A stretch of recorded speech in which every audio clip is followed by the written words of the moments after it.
तो एक दिन एक बंदा उधर आया, तो जिसने लंगर जलाया हुआ था उसने अपने प्यार के लिए शिव जी की उधर कोई मूर्ति शूर्ति भी लगा रखी थी, स्वरूप भी लगा रखा था, कोई फोटो शोटो लगा रखी थी।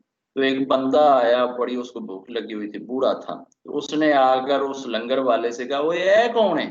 अब जाहिर है कि जब कोई आपके देवी देवता को, आपके बड़े को, आपके पिता को, आप जिसको मान सम्मान देते हैं, उसको कोई आकर आपके घर में कहे वो ये कौन है, तो तुसी अगों कहो कि ये मेरे दादाजी का रूप है, ये मेरी नानी है, ये मेरी माँ है, ये मेरा पिता है, और वो मुंह बना के कहे वो इन्हों इत्थे तू क्यों लाया है, ਇਹਦਾ ਇੱਥੇ ਕੀ ਫਾयदा है, ਇਹਦਾ ਇੱਥੇ ਕੀ काम है। तो बंदे को बड़ा अनोखा और अजीब लगता है।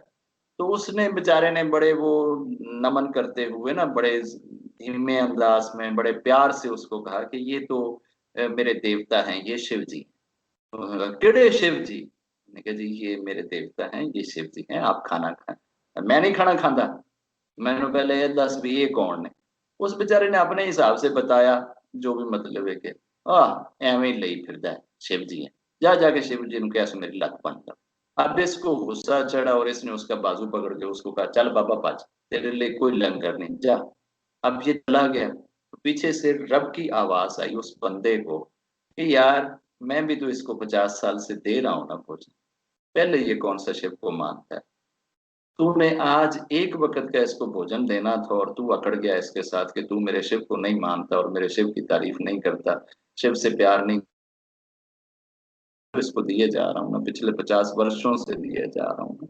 तो हमारा बिहेवियर ना रब की तरह होना चाहिए। हम मैं रब से डर करके, तो हम रब नहीं है, रब नहीं हो सकते, हम महापुरुष भी नहीं हो सकते, हम तो महापुरुषों के चरणों को छूने वाली मट्टी और धूल भी नहीं हो सकते, हो नहीं सकते। बस उनकी करेक्टरिस्टिक्स को अपनी लाइफ में लाने की कोशिश करें। ये रब की करेक्टरिस्टिक्स है कि वो बिना देखे, बिना अंतर किए, बिना फर्क किए बस वो ब्लेस कर देता है सबको। वो गिनवाता नहीं अपने दर पे आए हुए लोगों को कि तूने की कीता है, ते की छुपाया है, ते की मैनू दस्या है, ते की नहीं दस्या, ते किते किते मेरे नाल धोखा कीता है, ते किते किते फ्रॉड कीता, वो कोई शे नहीं दसदा, बस वो चुप करके ब्लेस कर दें।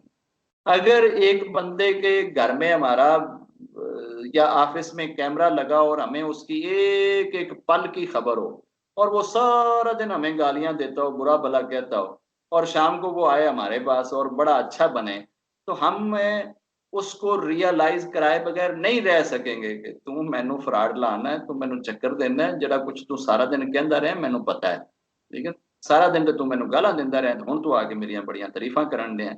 ये इंसान है जो ये मुंह के ऊपर इस तरह से बातें बोलता है और रियलाइज कराता है कि तेरे अंदर ये है और तू कहता ये है और दिखाता ये है। और रब ऐसा रब है कि उसको अंदर की छुपी हुई भी सारी की सारी चीजों का पता होता है, इसके बावजूद नहीं रियलाइज कराता कि तू कैसा है। और फिर भी वो कह लेना अच्छा ठीक है यार। हम बिल्कुल जानते बूझते हुए उसको चीट कर रहे होते हैं, धोखा दे रहे होते हैं, इसके बावजूद वो चुप करके धोखा खा लेता है, आराम से धोखा खाता है, जरा भी नहीं आगे से चूं भी नहीं करता कि यार ये मेरे साथ ना कर, ये मेरे साथ ना कर।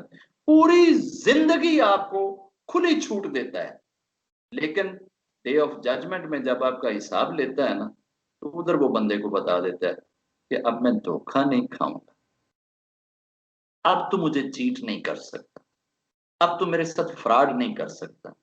अगर तू मुझे दुनिया में रब मान लेता, एक लम्हे के लिए भी रब मान लेता ना, तो मैं तेरी सारी जिंदगी की चीटिंग के ऊपर पर्दा डाल देता। अब नहीं डालू, अब तेरा हिसाब। अब जब दुनिया में कोई शख्स आपकी तारीफ कर रहा होता है ना, कोई आपको अच्छा कह रहा होता है, कोई आपके प्यार की बात कर रहा होता है, कोई आपके एटीट्यूड की बात कर रहा होता है, कोई आपके बिहेवियर की बात कर रहा होता है, कोई आपके हुस्न की बात कर रहा होता है, तो उस लम्हे ये ख्याल आपके जहन में रहना चाहिए कि रब ने इसकी नजर पे, इसकी सोच पे आपके लिए पर्दा डाल दिया। आपके लिए पर्दा है तो वो आपके बारे में अच्छे शब्द बोल रहा है ना। अगर आपके वो हिडन ऐब जो आप और रब के बीच में है, अगर रब वो सारे ऐब इस बंदे को बता दे, तो ये बंदा तो आपकी तारीफ नहीं करेगा, ये तो आपके बारे में अच्छे कमेंट्स नहीं देगा।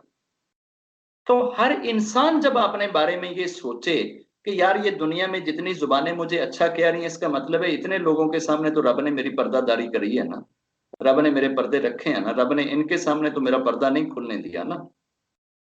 तो जो रब इतने लोगों के सामने आपकी पर्दादारी करता है और आपके पर्दे नहीं खुलने देता, उस रब की इस करेक्टरिस्टिक्स को अपनी जिंदगी में भी लाएं और लोगों के ऐबों के ऊपर पर्दे डाला करें। लोगों के ऐब उनके सामने बार बार ना बयान करें, बार बार ना बताएं, बल्कि उनके ऊपर दरगुजर करें, पर्दा डाल, कोई बात नहीं, जाओ जाओ, छोड़ दिया, माफ किया। तो रब को ये आदत बहुत अच्छी लगती है। और मेरे बच्चों, किसी का कोई प्रश्न?